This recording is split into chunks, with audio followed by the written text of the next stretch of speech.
Looking out from the summit of New Zealand's Mount Cook, Gethin Jones should have been awestruck by the sheer beauty on display. Instead, he was utterly numb inside. "I was at the top of this mountain and just feeling really sad and low, and people were like, 'What's the matter with you? You are doing this?' he says. I was like, 'I know.'" Filming in a far-flung destination and soon to be engaged to his singer-girlfriend Katherine Jenkins, live from the outside looked perfect. But as is often the harsh reality with men's mental health, appearances can be deceptive. "I didn't know why I was in a rut and I just couldn't work it out," he says. Listen to Gethin's podcast. Listen to Gethin on Outdoors in Mind, the Mirror's brilliant new weekly podcast and the follow-up to Tom Bryan's hugely popular Men in Mind series. The UK's best-loved stars, both male and female this time, are joining host Tom to open up about their own mental health journey in the great outdoors. Find us on Apple Podcasts or go to podfollow.com/outdoorsmind. The Vital series supports mental health charity Mind's Hats On for Mind campaign, in conjunction with Go Outdoors. Gethin has never spoken about what he calls his bad bout of depression before, nor indeed the circumstances around the breakdown of his high-profile relationship to Katherine. They were engaged to be married in 2011 after meeting on Strictly 6 years previously, where she was singing and he was a contestant. But speaking to the Mirror's Outdoors in Mind podcast, he finally feels empowered to shed some light on that period in the hope it can encourage other people suffering to seek help.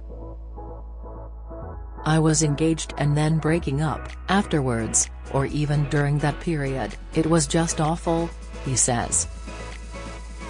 "I remember doing BBC Radio 5 Live and going into the toilet at 5:30 a.m. going, 'All right.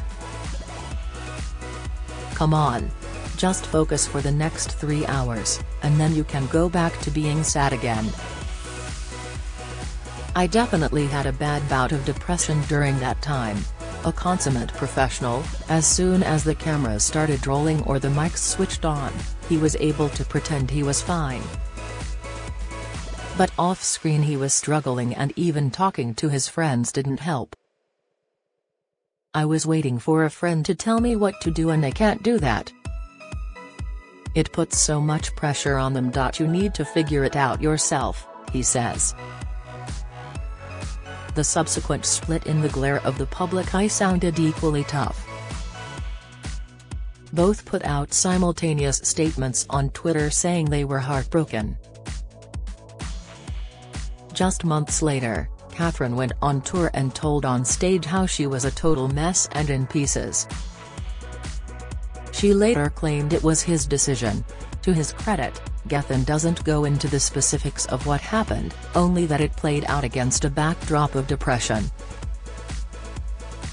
But you get the impression it wasn't as black and white as the public were led to believe. "It was horrible. A lot of what I read about myself wasn't right," he simply says. In fact, he takes pride that he kept his counsel and never discussed the breakup, nor indeed his own personal struggles at the time. "There was something inside of me at the time that said the only things that matter really now are dignity and integrity, which no one gives you credit for. It's the hardest thing to do at the time and probably what I'm most proud of now. I've never talked about it." In the end, he undertook counseling to try and navigate a way through how he was feeling. "I saw someone, I had therapy for a couple of years and I still do my homework on that," he says. Despite coming from a close family, it was something he can't remember telling his parents about. "My mum and dad are probably quite old school and I don't even think they knew I had therapy," he says. That older generation just think, "What do you mean mental health?" But this sort of anxiety or depression is something the older generations struggle with, don't they? They have a come on, crack on mentality. And I was probably like that for a long time, but it broke me. Well, almost broke me. He says having a nephew Albie, who has autism, has helped both him and his parents appreciate that others can see the world in different ways. We've had to learn that Albie is watching the washing machine because that's his world and you get in his world or get out. You don't have a choice, he says. The therapy helped Gethin learn not to beat himself up too much. I was really hard on myself as well and I think I've got better at that, he says. I'm not perfect.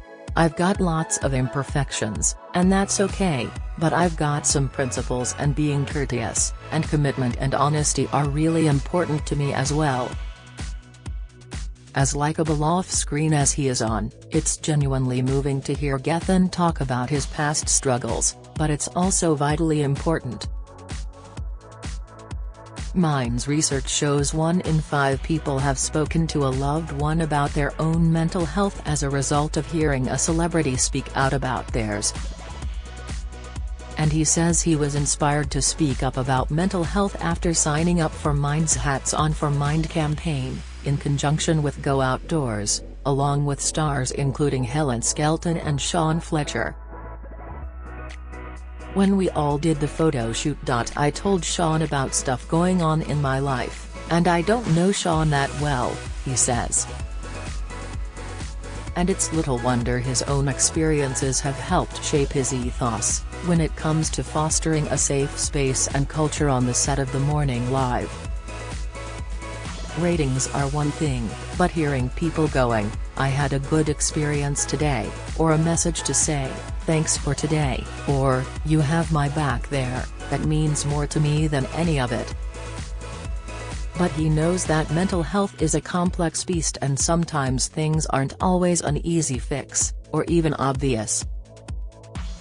He recalls a close cameraman friend who ended their life out of the blue, which he says had a profound effect on him. I was like, what? He looked like George Clooney. He was the nicest guy in the world.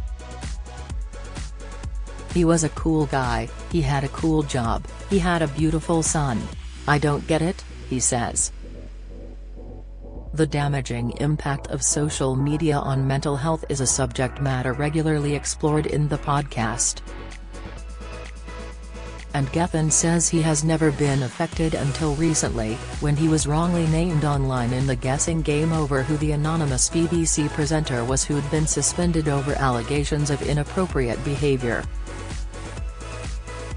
It was the weekend of Dr. Zahn's wedding and I was in Verona for his wedding, and I was off on a Monday, he says. That Sunday night I saw 4 separate messages, he says. Mindful that he was off work on Monday and this could be misinterpreted, frantic messages ensued between him and his agent as to how to respond. I just posted something that night saying, I had a brilliant weekend. I'm off tomorrow. Rare treat. See you on Tuesday, he says. But the incident understandably affected him. You think, well, what do I do? Do I go after them? Do I sue them? Or do I just move on? But that was a tough one to read, he says. As our conversation draws to a close, he surprises me when I ask him what's next. I've always wanted to adopt. I always wanted to have kids, but adopt too, he says. A gay friend of mine in LA was doing it when I was out there and I was like, wow. I learned a lot watching him go through it. But obviously, you've got to be ready, it's a huge commitment. But I think because I do a lot of work with children's charities, and you see these heartbreaking stories, I just think I'd just love to be able to save a child in that sense. For someone who's been so refreshingly honest, perhaps his answer shouldn't have been such a surprise after all.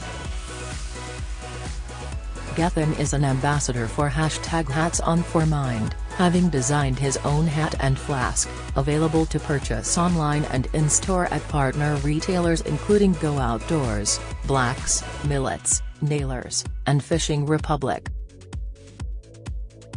100% of the profits will go to Mind.